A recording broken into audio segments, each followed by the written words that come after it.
एक दिन की बात, जब एक पति अपने काम से लौटकर अपने घर आता है तो उसके हाथ में कुछ शीशी में होता है जैसे कि कोई तेल हो, और वह अपने घर पहुंचकर अपनी पत्नी को आवाज़ लगाता है और उससे कहता है कि यार तुम जल्दी आओ ना, वह उस तेल को उसके शरीर में लगा दो। अब तो वह जो पत्नी, जो कि किचन में अपने बच्चों को खाना खिला रही होती है, वह कहती है कि वह अभी आएगी, थोड़ा देर रुको, क्योंकि वह अपने बच्चों को खाना खिला रही है। लेकिन यहाँ पर वह पति जैसे इस बात को सुनता है वह बहुत ही ज़्यादा दुखी और हैरान होता है, और वह अब गुस्से में वहाँ से उठ खड़ा होता है और सीधा पहुँचता है उस किचन में। और किचन में जाने के बाद वह अपनी पत्नी के साथ उसको झुकाकर कुछ ऐसा करता है जिसके बाद अब तो वह जो पत्नी है वह सीधी धड़ाम से गिरती है उस किचन के फर्श पर, और फिर बस उसकी जो सांसें हैं वे चलना बंद हो जाती है। यानी कि उस पति ने ऐसा क्या किया उस पत्नी के साथ जो कि उसकी सांसें चलना बंद हो गई और वहाँ पर चीख पुकार मच गई। यानी कि वो बच्चे भी बहुत ही बुरी तरीके से रोने पीटने लगे। आखिर वहाँ पर हुआ क्या था और क्या उस पति ने अपनी पत्नी के साथ किया था, बहुत ही हैरान करने वाली और अच्छी समझ देने वाली ये कहानी, जिसे जानकर आप लोग वाकई में हैरान भी होंगे, साथ ही साथ एक अच्छी सीख भी ग्रहण करेंगे।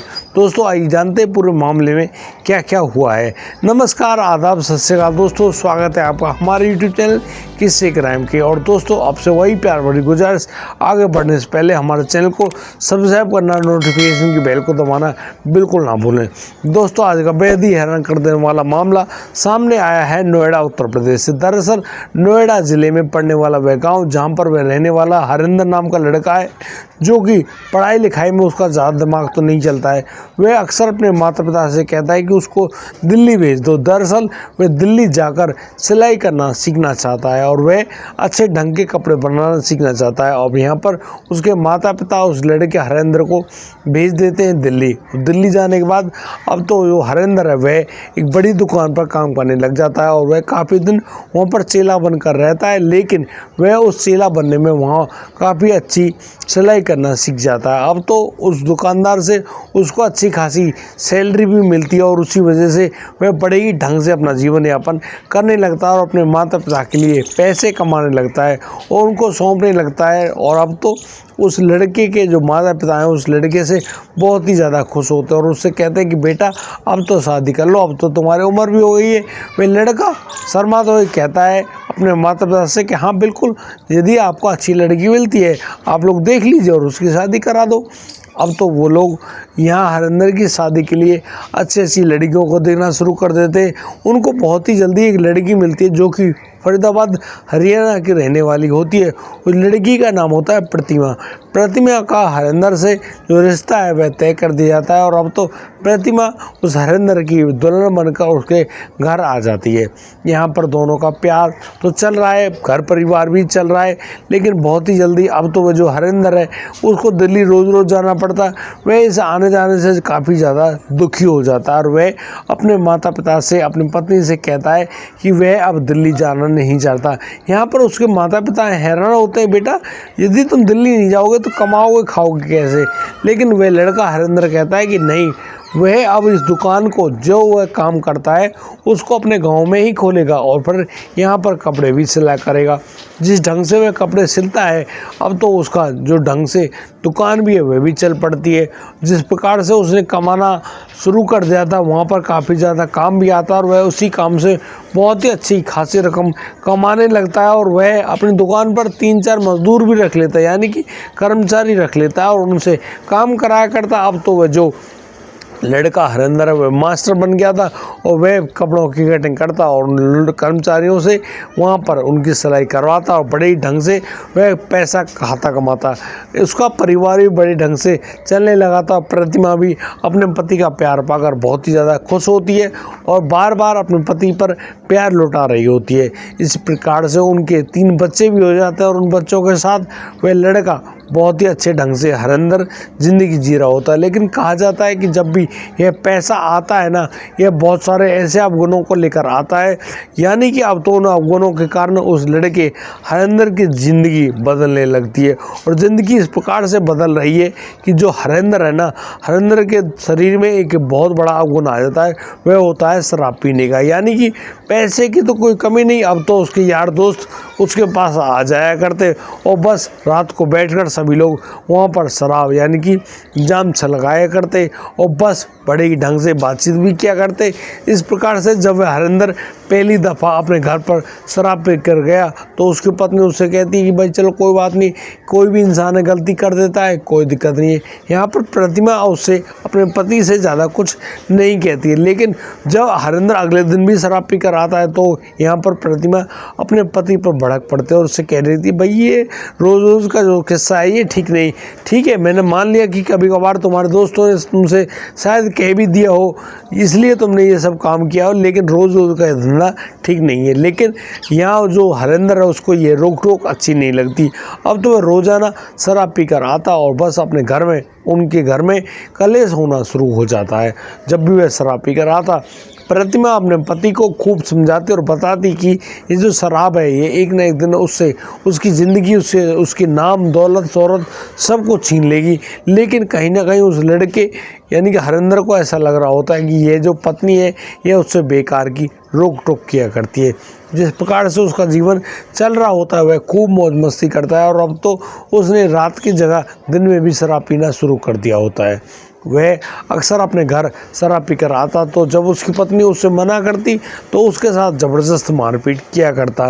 भूल गया था कि एक पत्नी अर्धांगिनी के रूप में उसके घर में आई हुई है और उसका आधांग बनकर उसके साथ ढंग से रहती भी है, हर प्रकार का काम भी करती है और उसको संतुष्ट हर तरीके से करती है। उनके बच्चों को पाला करती है, खाना वाना सब कुछ बनाया करती है। लेकिन लगातार जब इस लड़के को लगता है कि उसके साथ वह उसकी जो पत्नी लगातार रोक टोक कर रही है वह बात उसको पसंद नहीं आती है और इसी वजह से उनके बीच में ये झगड़ा पनप रहा होता है। एक दिन के बाद जब वह जो हरिंदर है वह बाज़ार से जब लौट कर आता है तो उसके हाथों में कोई तेल वगैरह होता है। दरअसल उसके पूरे शरीर में दर्द हो रहा होता है और वह अपनी पत्नी से कहता है कि आओ ज़रा ये तेल उसके शरीर में लगा दो, यानी कि उसके सर में लगा दो, उसके शरीर में लगा दो ताकि वह उसके शरीर को आराम मिले। लेकिन वह जो पत्नी प्रतिमा वह कहती है कि तुम आराम से बैठ जाओ, अभी वह बच्चों को खाना खिला रही है, तुम्हारे लिए भी खाना बनाना है। अब वह जब जैसे ही खाना बनाकर आएगी वह आकर तो तेल तुम्हें लगा देगी।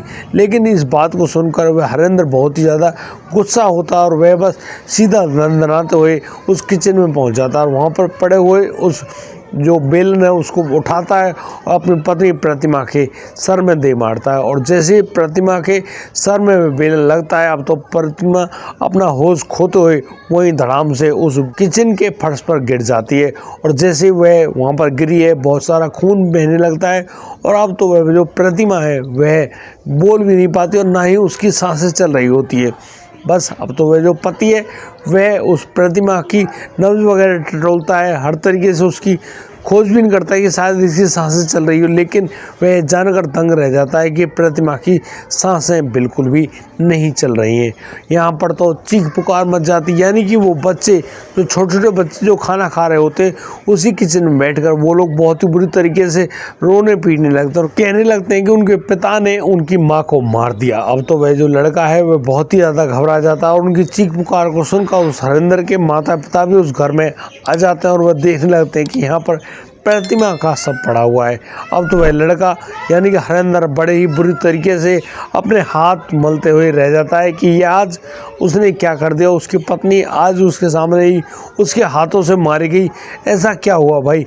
लेकिन वह यहाँ कुछ भी नहीं कर सकता और बस इसी प्रकार से हाथ मलते रह जाता और बस परेशान होते हुए अपने कमरे में जाता है और बस वहाँ से फ़ोन उठाता है और पुलिस के पास फ़ोन करता है। पुलिस को भी मौका वारदात पे बुला लिया जाता है और अब हरिंदर पुलिस के सामने बयान देता है कि कैसे उसने अपने पत्नी के सर में वे बेलन दे मारा जिसकी वजह से उसकी पत्नी की वहाँ पर दर्दनाक मौत हो गई।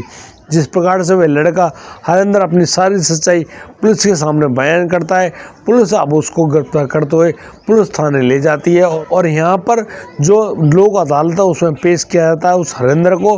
और हरिंदर के ऊपर जो आरोप लगे हैं वह आरोप उस पर साबित होते हैं क्योंकि हरिंदर ने जो इकबालिया बयान पुलिस के सामने दिया था वही बयान अब उस मजिस्ट्रेट के सामने भी सुना दिया जाता है और उस हरिंदर को अब जेल में भेज दिया जाता है। लेकिन यहाँ पर नुकसान किसका हुआ भाई, उस पत्नी का प्रतिमा तो अब मृत्यु को प्राप्त हो गई, लेकिन वह जो लड़का यानी वह व्यक्ति हरेंद्र है, जो कि अपनी पत्नी को मारने के जुर्म में जेल के अंदर बंद हो गया, वो लोग तो भाई अलग अलग हो गए, यानी कि अब घर में मौजूद नहीं है। लेकिन उन 3 बच्चों का क्या होगा जिनके सर पर उनके माता पिता ही ना रहे, जो कि बहुत ही गलत बात है। शायद ऐसा नहीं होना चाहिए था, लेकिन ऐसा हुआ, क्योंकि किसी आदमी के दिमाग में जब उसकी मानसिकता गंदी होती है तो फिर इसी प्रकार के काम सामने आते हैं, और उन वजह से उन लोगों के साथ इसी प्रकार के भयानक कांड हो जाते हैं दोस्तों, जो कि निहायत ही गलत है। इस पूरे घटनाक्रम को सुनाने का उद्देश्य किसी को परेशान करना नहीं, किसी का दिल दुखाना नहीं, लेकिन दोस्तों हम इन घटनाक्रम के माध्यम से आप लोगों को बताना चाहते हैं कि भाई अपने जीवन में इन बातों को हम ढंग से सुविचार बनाकर अपने जीवन में उतार तो सकते हैं। शायद हम लोग अच्छी ज़िंदगी जिए, अच्छा जीवन जिए, और अपने घर में अपने पति पत्नी के रूप में बड़े ही ढंग से संतुष्ट भी हो और बड़े ही प्यार से उनके साथ जीवन जिए। लेकिन पैसे की अधिकता की वजह से इंसान न जाने कैसे बुरे उन ऐबों को अपने ज़िंदगी में पाल लेते हैं, और फिर वो लोग ऐसा काम कर देते हैं जिसके बारे में शायद उन लोगों ने कल्पना भी नहीं करी होगी। दोस्तों आज के लिए सिर्फ इतना ही, अब दीजिए मुझे इजाज़त, मिलता हूँ कल, लाता हूँ एक और नया जिंदगी मामला। तब तक के लिए आप बढ़िया रहें, बेहतरीन रहें, अपना और अपने परिवार का बखूबी ख्याल रखते रहें। जय हिंद, जय भारत।